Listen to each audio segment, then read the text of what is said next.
Introduction. Yesterday, Roy was very happy as he was going for a picnic with his family. They all were traveling smoothly. Then suddenly a dog came in their way and his father applied hard brakes. They all felt a jerk and fell forward. Then Roy asked to his father that, "Why we all fell forward when brakes were applied?" Then his father replied him that, "It was due to inertia of our body." This means that while the car stopped, their body remained where it is due to inertia. Now, let's learn more about inertia and laws of motion.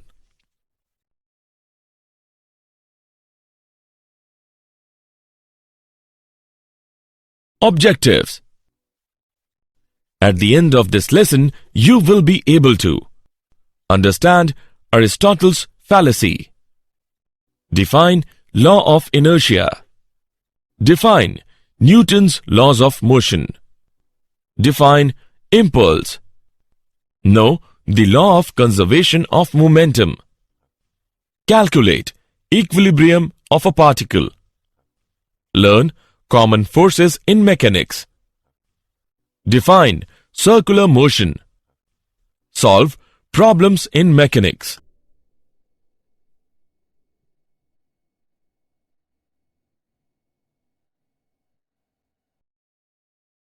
Aristotle's fallacy. According to Aristotle, the Greek thinker, an external force is required to keep a body in motion. Let's understand with an example. A toy cart is at rest. When a boy pulls the handle attached to the cart, then the cart comes into motion. And when boy releases the handle, then cart comes at rest. Now, according to Aristotle, cart came at rest because there is no external force applied on it. But actually, the cart comes at rest due to frictional force of the surface, which opposes the motion of cart.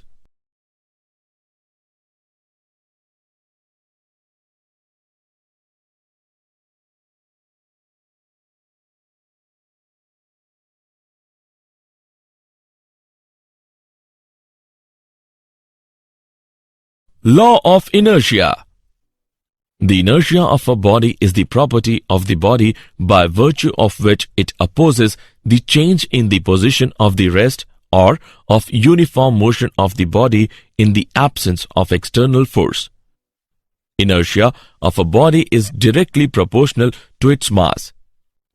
Any velocity once imparted to a body will be definitely maintained as long as there are no causes of acceleration or retardation, a condition which is approached only on horizontal planes where the forces of friction has been minimized.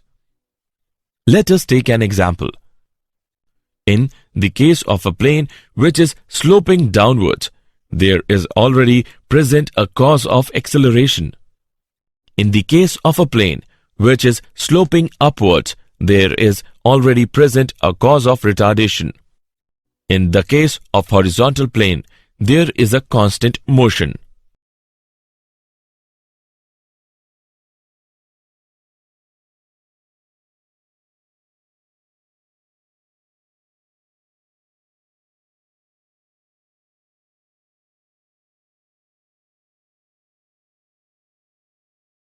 Newton's first law of motion.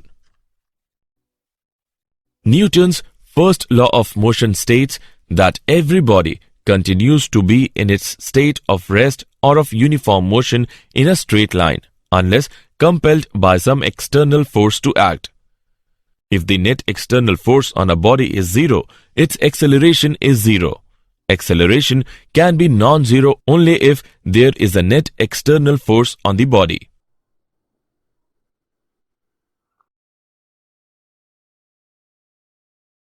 Newton's second law of motion. First of all, we will talk about the momentum. Momentum of a body is defined as the product of its mass and velocity. P is equal to m into v. It is a vector quantity. The direction of momentum is in the direction of velocity. Its SI unit is kilogram meter per second. Newton's second law of motion states that the net external force acting on a body is directly proportional to the rate of change of its momentum. Its equation is given as: consider a body M initially moving with a velocity of u meter per second. When a force of F Newton is applied on it, its velocity becomes v meter per second after a time of t second. Then, according to Newton's second law, F is equal to mv minus mu divided by t. F is equal to ma, where a is acceleration produced in the body. Hence, the net external force acting on a body is equal to the product of its mass and acceleration produced in it.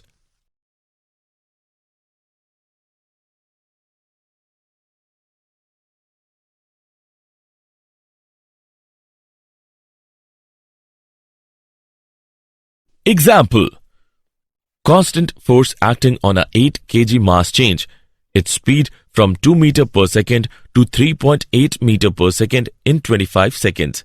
If the direction of motion of the body remains unchanged, calculate the magnitude and the direction of the force. Let's see the solution. Let's take an example of Newton's second law of motion. Given values are: m is equal to 8 kg, u is equal to 2 meter per second, v is equal to 3.8 meter per second, t is equal to 25 seconds, f is equal to ma is equal to m into v minus u divided by t is equal to 8 into 3.8 minus 2 upon 25.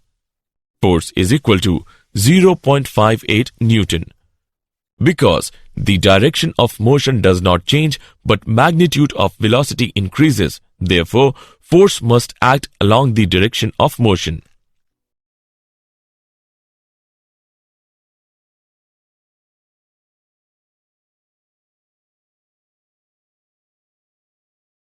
Impulse. Impulse is defined as the effect of a force on a body which acts on it for a short interval of time. Impulse is equal to the product of force and the time interval. I is equal to F into t. If the momentum of a body gets changed from P1 to P2 in time t, then according to Newton's second law of motion, F is equal to P2 minus P1 divided by t. Impulse is I is equal to P2 minus P1 divided by t into t. I is equal to P2 minus P1. I is equal to delta P. Impulse is also equal to the change in momentum of the body. It is a vector quantity and its direction is same as that of change in momentum.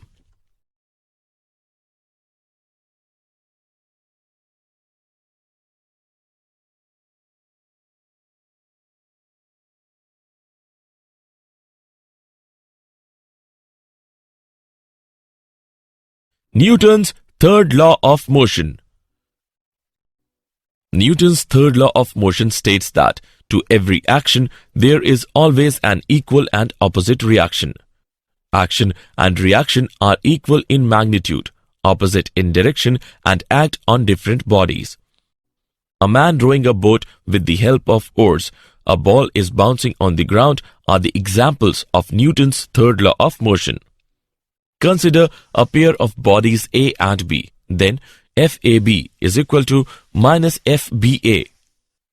One of the two forces involved in the interaction between two bodies may be called action force. The other force will be called the reaction force.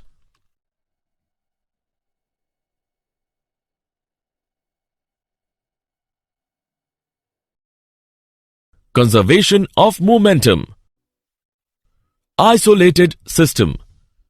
A system is said to be isolated if there is no exchange of mass and energy between the system and surroundings. Conservation of momentum states that in the absence of an external force, the total linear momentum of an isolated system remains same or conserved. Explanation using Newton's second law of motion. When there is no external force F is equal to 0, then dP by dt is equal to 0. P is equal to constant, mv is equal to constant, m1 v1 is equal to m2 v2. Explanation using Newton's third law of motion. Consider an isolated system which consists of two particles of masses m1 and m2. Then total mass of the system is m is equal to m1 plus m2. Let a force F be applied on the system due to which F1 and F2 act on m1 and m2 respectively. If there is no external force acting on the isolated system, then F is equal to 0. d by dt of P is equal to 0. P is equal to constant. Hence, the law of conservation of linear momentum is proved.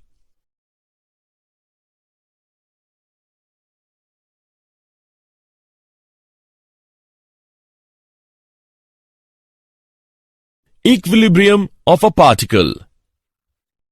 When there is no change in the state of rest or of uniform motion of a body on which the forces act, the body is said to be in equilibrium. Concurrent forces are those forces whose lines of action intersect at a common point. The figure shows four concurrent forces F1, F2, F3 and F4 whose lines of action intersect at O. A body in equilibrium may be or may not be at rest. The condition necessary for equilibrium of a body under the action of concurrent forces is that the vector sum of all the forces acting shall be equal to 0. Lami's theorem states that if three concurrent forces acting on a body keep it in equilibrium, then each force is proportional to the sine of the angle between the other two forces. Let F1, F2 and F3 be three concurrent forces in equilibrium. Then, according to Lami's theorem, F1 upon sine alpha is equal to F2 upon sine beta is equal to F3 upon sine gamma.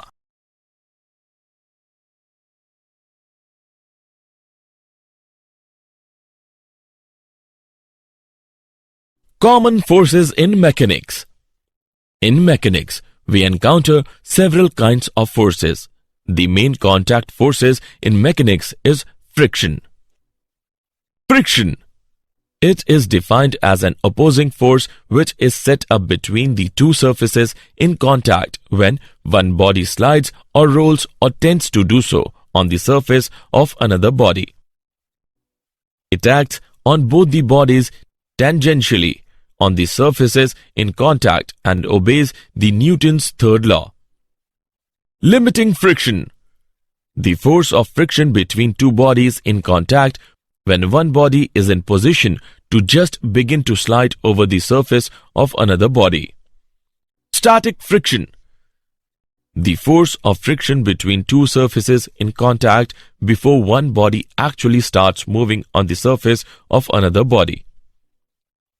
Kinetic friction. The force of friction between the surfaces in contact when one body is in motion on the surface of another body. Rolling friction. It is defined as the friction that comes into play when the bodies like ring, disc, sphere, or cylinder rolls or tends to roll over the surface of another body. Rolling friction is less than the sliding friction. Friction is a necessary evil. Friction always opposes the motion and energy is dissipated in overcoming the friction. But at the same time, it is necessary because it helps us in walking, moving bodies and transmitting power.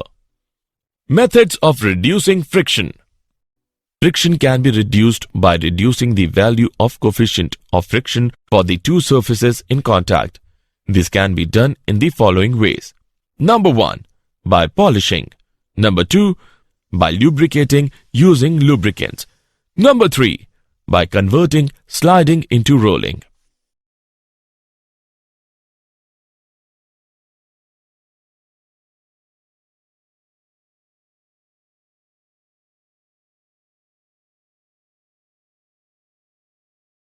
Circular motion.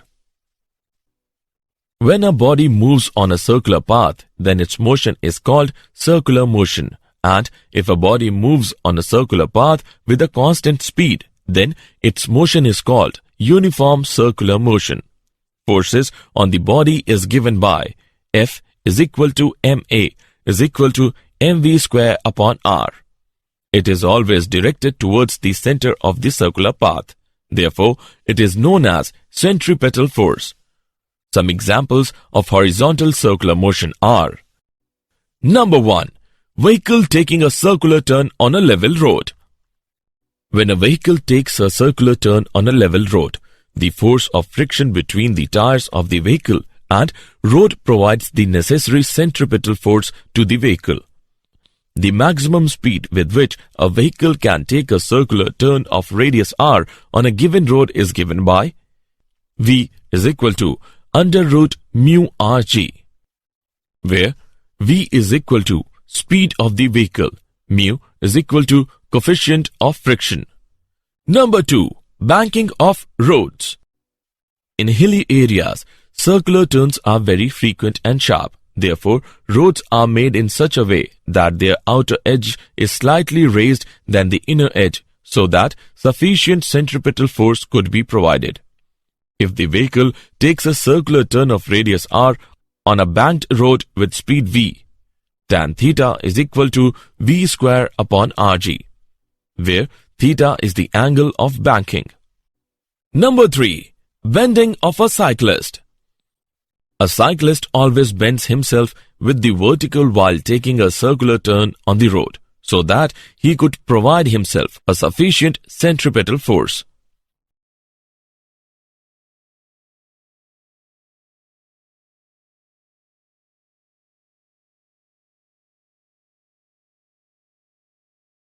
Solving problems in mechanics. To solve a typical problem in mechanics, we should use the following steps. Step 1. Draw a diagram. Step 2. Choose a convenient part of the assembly as one system. Step 3. Draw a separate diagram which shows this system and all the forces on the system by the remaining part of the assembly. Step 4. In this diagram, include information about forces, that is, either given or you are sure about them. Step 5. If required, follow the same procedure for another choice of the system.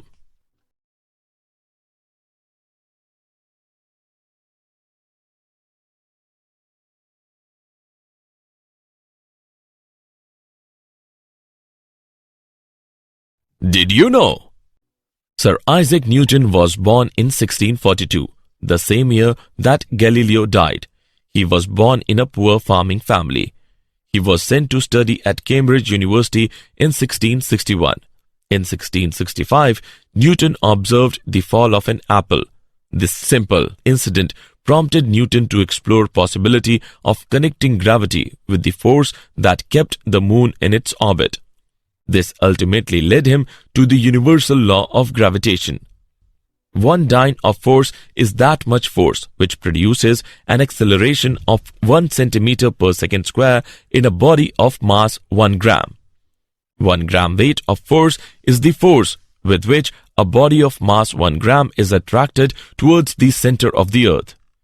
The area under the force-time graph gives the magnitude of the impulse of the given force in a given time.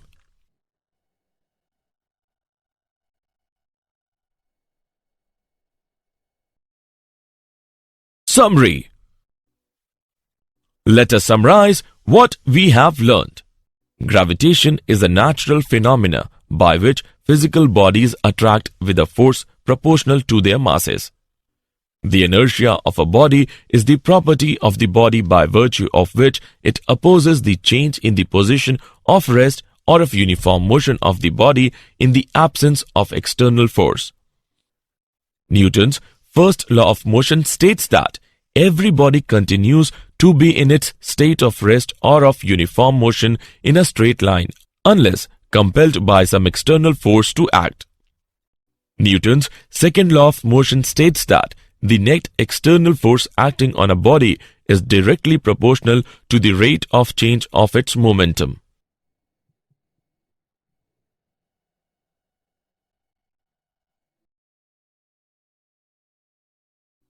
Impulse is defined as the effect of a force on a body which acts on it for a short interval of time. Newton's third law of motion states that to every action there is always an equal and opposite reaction. Conservation of momentum states that in the absence of an external force, the total linear momentum of an isolated system remains same or conserved. When there is no change in the state of rest or of uniform motion of a body on which the forces act, the body is said to be in equilibrium.